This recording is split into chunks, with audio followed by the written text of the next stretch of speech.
Hello YouTube. પાછલા વિડીયોમાં આપણે જોયેલું કે પોઈન્ટર શું છે, પોઈન્ટરના એડવાન્ટેજીસ શું છે. આપણે એને થોડો હવે એક્સટેન્ડ કરીશું કે પોઈન્ટર્સ, જેમ કે આપણે લાસ્ટ ટાઈમ વાત કરી કે ઓપરેટર્સ અમુક સપોર્ટ કરે છે, અમુક નહીં કરતા. હવે આપણે એને સમજવા માટે એક સારો એક એક્ઝામ્પલ લઈએ. સપોઝ મારા પાસે છે એક વેરિયેબલ એ જેની વેલ્યુ છે 90. સપોઝ એની વેલ્યુ છે 90, બીની વેલ્યુ છે 100.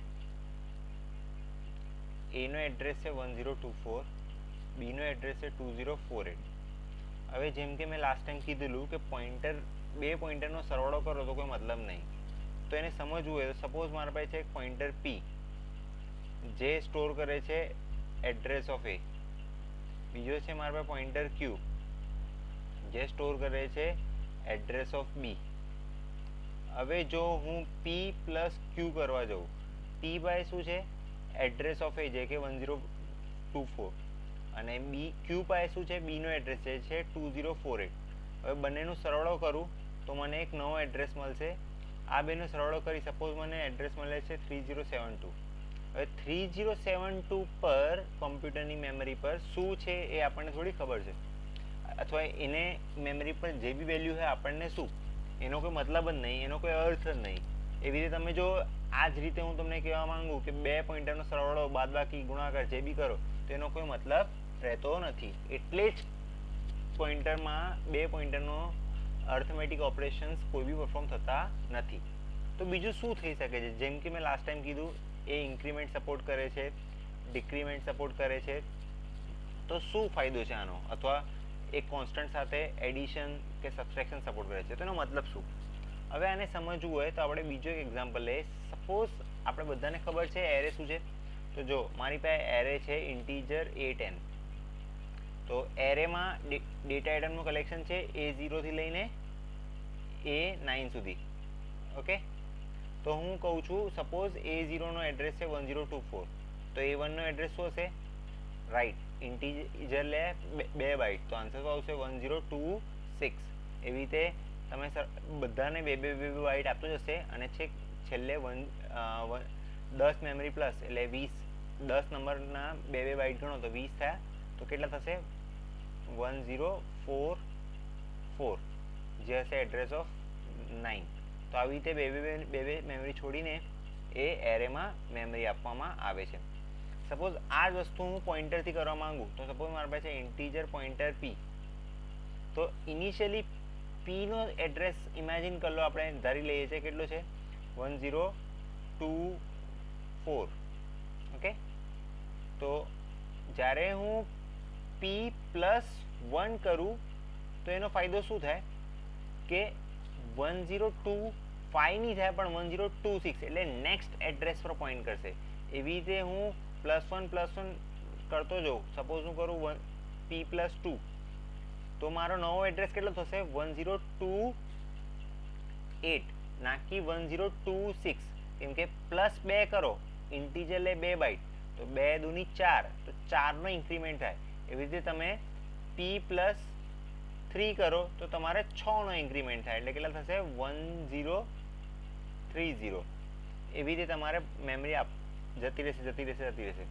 પણ આનો એક ફાયદો છે આ નોર્મલ એરે કરતા. જો એરેમાં શું ભૂલ હતી, અહીંયા આપણે 10 સાઇઝ ફિક્સ આપવી પડે, પણ જો આ જ વસ્તુ હું પોઈન્ટરની વાત કરું તો પોઈન્ટરમાં તમારે કોઈ મેમરી કમ્પાઇલ ટાઈમ પર અથવા પહેલાંથી આપવામાં આવતી નથી. તમે આ મેમરી જેટલી ઈચ્છો એટલા સુધી એક્સટેન્ડ કરી શકો. તમે આ પીને P+n સુધી તમે એક્સટેન્ડ કરી શકો છો. તો આ જ ફાયદો છે ડાયનામિક મેમરીનો, કે પોઈન્ટરમાં તમે ડાયનામિક મેમરી આપી શકો છો. તો આ દાખલો આપણે પ્રોગ્રામમાં કેવી રીતે ઇમ્પ્લિમેન્ટ થાય એ જોઈને સમજી શકીએ છીએ. તો એક આપણે દાખલો ગણીએ છીએ અથવા એક આનો એક્ઝામ્પલ જોઈએ સીમાં. તો તમે જોઈ શકો છો આ એક પ્રોગ્રામ છે જેમાં મેં એક એર લીધો છે A5, જેની સાઇઝ છે 5. એની અંદર વેલ્યુ નાખી છે 10, 20, 30, 40 ને 50. તો A0 ની વેલ્યુ થઈ 10, એવી રીતે A4 ની વેલ્યુ થઈ 50.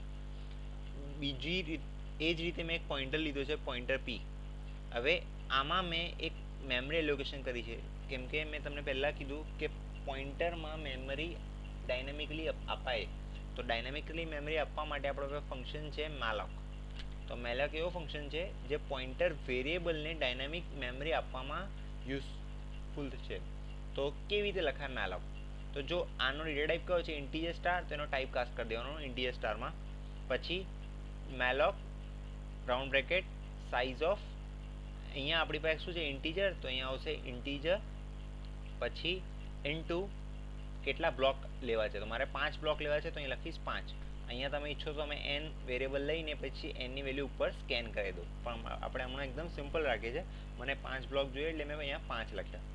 પછી મેં શું કર્યું કે પહેલાં p+0 એનો મતલબ p થયો, તો પોઇન્ટર pમાં વેલ્યુ કેટલી ગઈ 90. p+1 પોઇન્ટર p+1માં શું ગયું 100, 110, 120, 130. પછી મેં 5 ને મેં પ્રિન્ટ કરી દીધી. તો મેં એરેના રીતથી બી પ્રિન્ટ કરાવી છે અને એવી રીતે મેં પોઇન્ટરના મદદથી બી પ્રિન્ટ કરાવી છે. તો આ પ્રોગ્રામને આપણે જ્યારે રન કરીશું તો આપણને એની વેલ્યુ મળશે.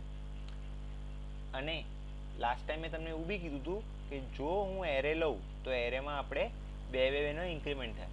હમણાં આ કોડ બ્લોક્સ છે તો કોડ બ્લોક્સમાં CPP કમ્પાઇલર યુઝ થાય, C++ કમ્પાઇલર યુઝ કરે છે, એટલે એ 4 બાઇટ લેશે. તો એક ઇન્ટીજર 4 બાઇટ લેશે. તો જે રીતે મેં તમને 2 બાઇટ કીધા એ ટર્બો સીમાં યુઝ થાય, બટ એક અહીંયા 4 બાઇટ લેશે કેમ કે આનો કમ્પાઇલર બીજો છે. તો ઇન્ટીજર 4 બાઇટ આમાં ઇમેજિન કરીને આપણે જો ગણીએ તો સપોઝ હું અહીંયા ચેન્જ કરી દઉં, બધાને અહીંયા એડ્રેસ આપી દઉં, તો શું ચેન્જ આવે છે આપણે જોઈએ. એની A0ની વેલ્યુ જોઈતી હતી તો હવે મેં ખાલી એડ્રેસ મૂકી દીધું છે, બીજો આખો પ્રોગ્રામ સેમ છે. અને નીચે અહીંયા સ્ટાર હતું તો સ્ટારની આગળ M% લગાવીએ તો મેં પહેલાં બી કીધું હતું સ્ટાર અને M% બંને કપાઈ જાય, તો એકબીજા સાથે કપાઈ ગયા. તો મેં બધી જગ્યાએ સ્ટાર હટાવી નાખ્યું, તો મને શું મળશે આ બધાનો પોઇન્ટરનો એડ્રેસ. તો આ પ્રોગ્રામને હવે રન કરીએ તો તમે જોઈ શકો છો હમણાં એડ્રેસ છે પહેલા માટે A0 માટે 6356728. તમે +4 કરો તો 32 થાય, આમાં +4 કરો 36. તો જો સિક્વેન્શિયલી આખું +4 કરતાં તમારે 4 ઇન્ક્રીમેન્ટ થાય. સેમ આ જ વસ્તુ પોઇન્ટરમાં બી એવી જ છે. તો પોઇન્ટરમાં બી જો 136528 પછી +4.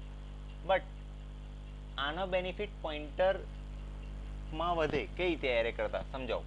તો સપોઝ અહીંયા હું n કરી દઉં અને અહીંયા ઇન્ટીજર n લઈ લો અને scanf કરાવી દઉં n ની વેલ્યુ,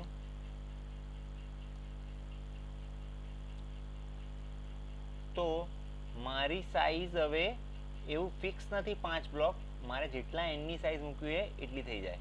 એ જ વસ્તુ જો અહીંયા હું 50 કરી દઉં તો મારે અહીંયા સપોઝ હું 5 વેલ્યુ યુઝ કરવી હોય તો બીજી 45 વેલ્યુ વેસ્ટ જાય. તો એ ડિસએડવાન્ટેજ છે એરેનો એઝ કમ્પેર ટુ પોઇન્ટર. હજુ એક અગત્યની વાત છે, હું એક પોઇન્ટરને બરાબર શું ગણી શકું છું, એક 1D ડાયનામિક એરે. એટલે 1D નો જે એરે હોય એ ડાયનામિક જેટલી બી મેમરી રાખવી હોય એટલી એક પોઇન્ટર બરાબર છે. તો હું એવું કહી શકું છું કે 1 પોઇન્ટર એ બરાબર છે 1D એરે બરાબર છે. ઓકે, હવે તમને ખબર પડી કે કેમ પોઇન્ટરમાં અર્થમેટિક ઓપરેશન સપોર્ટ કરતો નહીં અને કેમ આજ ખાલી ઇન્ક્રીમેન્ટ ડિક્રીમેન્ટ અથવા addition with a constant value એટલે સરવાળો કોન્સ્ટન્ટ વેલ્યુ જોડે કરે છે. સપોઝ તમે ઇન્ક્રીમેન્ટ બી કરો તો તમારે એના એડ્રેસ સપોઝ ઇન્ટીજર હોય તો 4 વડે અહીંયા કોડ બ્લોક્સ એટલે 4 વડે ઇન્ક્રીમેન્ટ થશે. સપોઝ એ જ વસ્તુ ટર્બો સીમાં હોય તો 2 વડે ઇન્ક્રીમેન્ટ થાય. એવી રીતે ફ્લોટ માટે 4 બાઇટ ઇન્ક્રીમેન્ટ થાય. એવી રીતે હું ડિક્રીમેન્ટ કરું તો 4 બાઇટ ડિક્રીમેન્ટ થાય. તો ઇન્ક્રીમેન્ટ ડિક્રીમેન્ટ ઓપરેટર ખાલી યુઝ કરવામાં આવશે કે એક પોઇન્ટર વેરિયેબલ છે એના નેક્સ્ટ વેરિયેબલ પર મને જવું હોય, જેમ સપોઝ મારે અહીંયા ઇનિશિયલી p પર છે અને p+1 કરું એટલે બીજા નંબર પર જવું હોય તો હું p++ થી જઈ શકું છું. અને એનો ઉલટો કે સપોઝ મારે હું p+1 પર છું અને મને જવું છે p પર તો હું p-, કરી શકું છું. તો એવી રીતે તમે ઇન્ક્રીમેન્ટ ડિક્રીમેન્ટના ઓપરેટરનો બી યુઝ અહીંયા પોઇન્ટર વેરિયેબલમાં યુઝ કરી શકો છો. તો આજના માટે એટલું જ. Thank you.